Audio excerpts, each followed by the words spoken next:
You would think that because freedom of speech is guaranteed in the First Amendment, today's Congress wouldn't try to mess with it.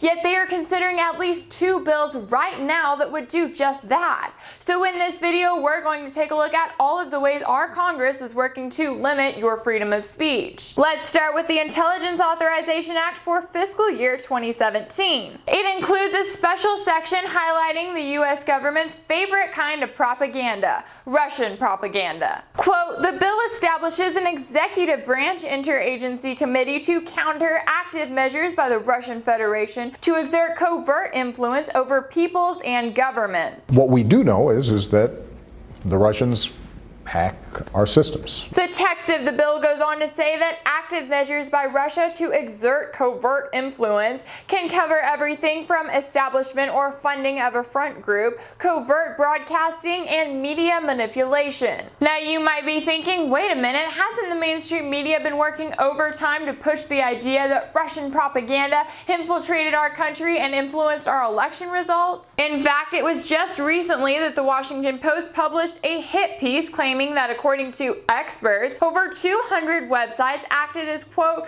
routine peddlers of Russian propaganda during the election season. The latest Intelligence Authorization Act has passed in the House of Representatives and is currently waiting for a green light from the Senate before it moves to President Obama's desk. But that's not the only way our Congress is working to limit your freedom of speech. The Senate recently passed the AntiSemitism Awareness Act, which claims that it seeks to combat increasing incidents of anti-Semitism on college campuses nationwide. The interesting thing to note about this bill is that it passed with unanimous consent in the Senate.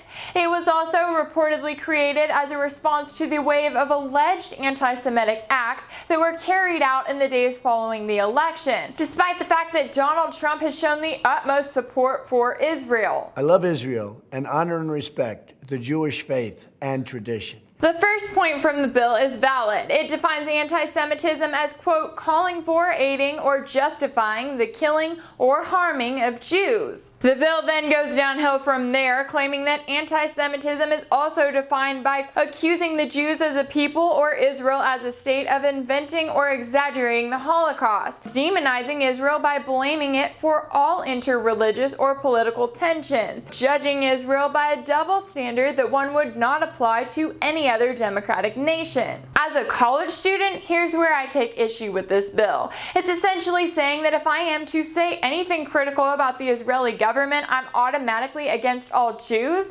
How is that even logical? I'm an American. I criticize the United States government all the time. Does that automatically make me against all Americans? See, we live in a country where we know that our government oftentimes does things that we don't agree with.